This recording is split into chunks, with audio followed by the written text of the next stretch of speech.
Bueno, debo ser agradecido, ¿no? Que gente de la envergadura que está sentada en esta mesa, cada uno en su actividad, con su trayectoria, con su matiz ideológico, con su pensamiento distinto, tengan la posibilidad en un día como hoy, el Día de la Democracia, el Día de los Derechos Humanos y todo lo que está ocurriendo en el país, que podamos conversarlo entre todos, que escuchar las voces distintas, que enriquecernos con el pensamiento de todos los que están aquí. Yo había pensado hablar de varios temas, por supuesto, con todos, pero el primero me parece que corresponde y no solamente por el libro que ha escrito Eduardo Duhalde, sino por lo que significa este día.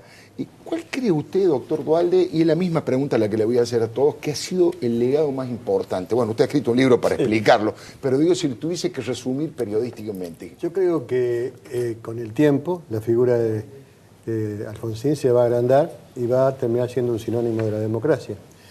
Lo que a mí me impactó mucho, que fue en los primeros tiempos, pero después lo repitió varias veces en su gobierno: recuperamos la democracia, ahora necesitamos demócratas. Ahora necesitamos demócratas. Claro, y después se hablaba del sujeto democrático.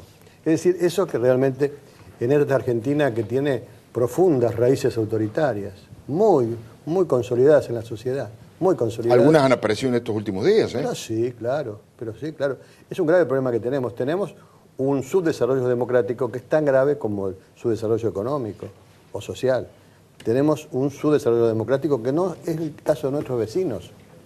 No es el caso de nuestros vecinos. Yo creo que son 3 países sudamericanos que están en un franco subdesarrollo democrático. Por supuesto que vivimos en democracia, esto no está en tela de juicio. Sí. Pero es muy antiguo. Las democracias modernas europeas que superaron los autoritarismos, y bueno, fue realmente algo espectacular lo que han logrado. Ya no hay más mandones en Europa, ya no hay providenciales en Europa. Cuando los hubo, que fue, bueno, entre guerras, aparecen los humillados alemanes creyendo que votando un señor fuerte iban a... Claro. Lo que terminó, Fíjese o en Italia o en España, todo eso desapareció. Es antiguo. Sobre todo en este mundo globalizado es imprescindible que la democracia asiente sus reales, y el tema fundamental entre nosotros es que el gobierno no puede haberse tentado el próximo presidente que puede estar en esta mesa, o no puede estar tentado de aprovechar de este subdesarrollo institucional que tenemos, porque lo puede aprovechar. Esto de la cesión de funciones del Parlamento al Ejecutivo, hay que terminar para siempre con eso. El tema de los controles, claro, es un tema que... Bueno, y tantos otros temas. Lo cierto es que estamos en una etapa de subdesarrollo democrático. Es muy interesante lo que acaba de decir, y ahí le traslado la pregunta a usted, doctor Alfonsín. En el discurso histórico que su padre pronuncia en el Cabildo, habla precisamente de que esta democracia no la van a construir los hombres providenciales, y dice, si no, eso que está cantando la gente, el pueblo unido jamás será vencido, dice en una parte de su discurso. A usted, ya no como hijo, sino como dirigente político, ¿cuál es el hecho así que lo ha impactado del aporte que ha hecho su padre a la refundación de la democracia en Argentina? Bueno, creo que, el hecho más importante, que el que más hay que destacar, y para mí el que más puso en riesgo la consolidación de la democracia y el que más hizo por consolidar la democracia, es el juicio a la Junta. Por eso está acá Gil, a ver, después vamos a conversar con él, pero coincido plenamente. Para mí ese es el hecho refundacional, ¿no? Tenía estas dos caras, ¿no? Claro. Ponía en riesgo, claro, la consolidación de la democracia, y al mismo tiempo consolidó la democracia, porque no solamente los argentinos pudimos hacer justicia, si no lo hubiéramos hecho, el gobierno hubiera sufrido problemas de legitimación, sino que además nos permitió conocer qué era lo que había pasado en la Argentina, y nos permitió conocernos a nosotros mismos. Nos permitió asomarnos a la sociedad argentina, observarla y, bueno, ser conscientes de lo que habíamos disimulado, lo que no habíamos advertido, lo que habíamos tolerado. Y todo eso nos devolvía una imagen terrible realmente, muy dura, muy difícil de aceptar. Y sin embargo teníamos que aceptarla, era un dato de la realidad. Creo que eso nos vacunó, digamos, definitivamente, para que en el futuro no se repitan experiencias como esas. Aunque hay que recordarles a los más jóvenes, porque mire, Alfredo, siempre lo digo, nada hay, se lo digo a los jóvenes, intrínsecamente más perverso, más cruel y más corrupto que una dictadura. La peor de las democracias es infinitamente mejor que cualquier dictadura. Y esto hay que tenerlo presente también, ¿no? Es interesante lo que plantea. Doctor Gilavera, no solamente por eso, pero usted fue uno de los hombres que ocupó un rol tan importante, histórico, en lo que estamos coincidiendo, que fue el hecho refundacional de la dictadura. Yo le pregunto, antes de participar de eso, ¿usted tenía dimensión de la profundidad del infierno al que habíamos llegado? ¿Conocía tan en detalle las torturas, las desapariciones, el tirar gente viva al mar, ese tipo de perversidad? ¿Usted las conocía antes o las vio en el transcurso del juicio? No, no las conocía antes.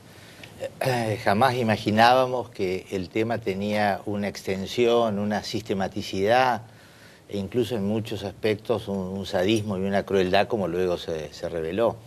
Y me parece que esto fue una sorpresa, bueno, no solamente también para la sociedad, pero incluso en la propia estrategia del gobierno al comienzo, no había una dimensión muy clara respecto de cuál era el alcance del plan. Yo creo que eso se comenzó a revelar con el Nunca Más, que fue que por primera vez corrió el telón acerca de que esto había sido una cuestión orquestada, organizada, había sido un plan sistemático, criminal para combatir la subversión.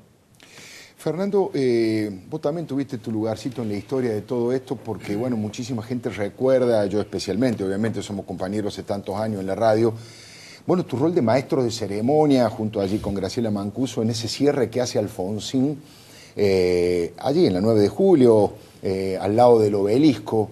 Hoy vos fíjate que la propia presidenta de la Nación, en el discurso que hizo, recordó ese momento y dijo que se quedó mirando a Alfonsín y le dijo, parece Perón, y Néstor Kirchner le dijo, dale, estás loca, vamos que se hace tarde. Vamos que se hace tarde, le dijo Néstor Kirchner. Bueno, vos estabas al lado ahí de Alfonsín, sí, donde se estaba construyendo la historia. También quiero saber qué sentías en ese momento y qué sentís ahora, de 30 años. Alfonsín, no de Néstor. Claro, Sí, 30 años después, ¿no? Fue una gratificación personal. Lo que pasa es que en aquel tiempo, digamos, cuando a mí me vinieron a buscar los Inchausti, el Chani y todos los demás muchachos de San Nicolás, bueno, yo estaba más vinculado al mundo del folclore y demás. Entonces, bueno, me dijeron, mirá, necesitamos, qué sé yo, un locutor, tenés ganas de prenderte. Me parece que era un hecho fundacional para toda la República, ¿no? Yo quería romper aquel mito de que alguien que pudiera subirse a un palco partidario quedaba invalidado de pronto para hacer después un trabajo o periodístico o hacer un trabajo independiente comunicacional y demás. Así que bueno, yo me sumí con mucho entusiasmo. Yo quiero nombrar, más allá de Graciela Mancuso, estaba el negro Merellano, Miguel Ángel Merellano, que pobrecito falleció en un accidente, y Ríos, Daniel Ríos, sí, ¿no?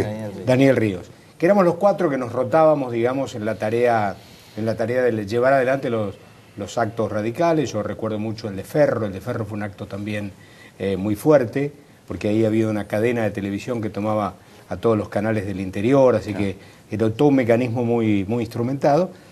Y me parece que a mí me tocó presentarlo al doctor Alfonsín simplemente porque era a lo mejor el más mediático, el que tenía a lo mejor una mayor notoriedad por trabajar en televisión, pero hubiese sido lo suficientemente claro también para Merellano, para Graciela o para Ríos. Me tocó a mí. No había mucho para decir, nunca pensamos que de pronto había 1 millón y pico de personas en la 9 de julio, porque ese hecho fue realmente conmocionante, ¿no? Y fue muy, muy emocionante. Yo siempre lo recuerdo, ¿no? Que una vez que yo lo presentaba me quedaba cerca, porque había un palquito, un pequeño atril más grande que me quedaba cerca y era emocionante verlo recitar el preámbulo al doctor Alfonsín. Era como la canción de despedida de cualquier cantante exitoso, ¿no? Claro. Cualquier cantante que canta su último hit, ¿no? Y toda la multitud se levanta. Cuando empezaba con el preámbulo era una cosa que aún hoy lo cuento y me estremezco, ¿no? Es impresionante. Gabriela, vos eras muy chica. ¿Qué pasaba en aquel 10 de diciembre del 83? Ricardo tal vez no lo sepa, pero yo vivía, acababa de llegar de La Prida, del pueblo donde yo viví, hasta los 17 años, y me vine a estudiar a Buenos Aires en el año 83. En el 82 terminé el secundario, en el 83 empecé la facultad, Ciencias Políticas y Relaciones Internacionales en la Universidad del Salvador. Y yo vivía a media cuadra donde vivían ustedes. Vivía en Juncal, en el Centavo, que es una residencia universitaria de chicas del interior. Entonces, al hermano más chico de Ricardo, nosotros pasábamos, él estaba a veces afuera y entonces lo cargábamos y le decíamos, ¿y qué se siente ser el hijo de un futuro presidente? Y, así que era así la cosa muy liviana y muy frívola, ¿no? Ese momento, bueno. Pero el asunto es que un día le toqué el timbre, le digo, bueno, ¿puede bajar tu papá que quiero hablar con él? Porque yo estudio ciencias políticas y parate, bueno, creo que me mandó a freír espárragos. Pero bueno, el asunto es que más allá de eso, obviamente fue un año muy especial desde lo personal, porque estudiar ciencias políticas en el año en el que comienza la democracia y en la Universidad del Salvador, que era una universidad que, como no estaba la carrera, en la UBA, era la universidad más plural de todas. Entonces, fue una cosa muy, muy especial, muy intensa, con un nivel de desafíos personales y grupales para todos los que formábamos parte del grupo, eso es impresionante. Pero yo lo que recuerdo, lo que vos preguntaste al inicio al doctor Duhalde, ¿qué tomo yo de la figura de Alfonsín hoy? Y yo tomo la buena fe, yo tomo la vocación. O sea, ninguno de nosotros, nadie puede dudar de que el doctor Alfonsín tenía una vocación política que le salía de la punta de la cabeza hasta la punta del pie y le recorría toda su sangre, y además con una vocación que estaba ligada al servicio público. Nadie dudaba, ni va a dudar nunca, que él lo que quería era servir a la gente y buscar el bienestar general. Después uno puede estar en disidencia con las medidas que toma, o con por qué fracasó tal cosa o por qué tuvo éxito tal otra. Pero la buena fe de una persona que es presidente de la Nación y que da el ejemplo de ser una persona llena de vocación de servicio público, eso es muy fuerte. Y yo creo que eso es una de las cosas más fuertes que tenemos y más intensas que tenemos en la figura de Alfonsín. Qué interesante, ¿eh? Yo no sé si a usted le parece lo mismo. Yo estoy disfrutando de cada una de las miradas sobre un tema histórico como ese, cada uno con su impronta, con su trayectoria, con su experiencia de cada uno de un lugar que, insisto, que nos sirve a todos para tener una mirada más plural. Yo les voy a preguntar en el próximo bloque, ya vamos a ir a algo un poquito menos feliz, que tiene que ver con lo que está pasando en estos últimos días, en estas últimas horas, con la policía extorsiva, con los saqueos, con quiebres que se han dado de lazos solidarios realmente indispensables para vivir en sociedad. Si usted se queda allí, después del corte vamos a hablar con ellos y también escuchar la mirada que cada uno tiene de lo que ha ocurrido en estos últimos días. Ya venimos. Le doy mi palabra.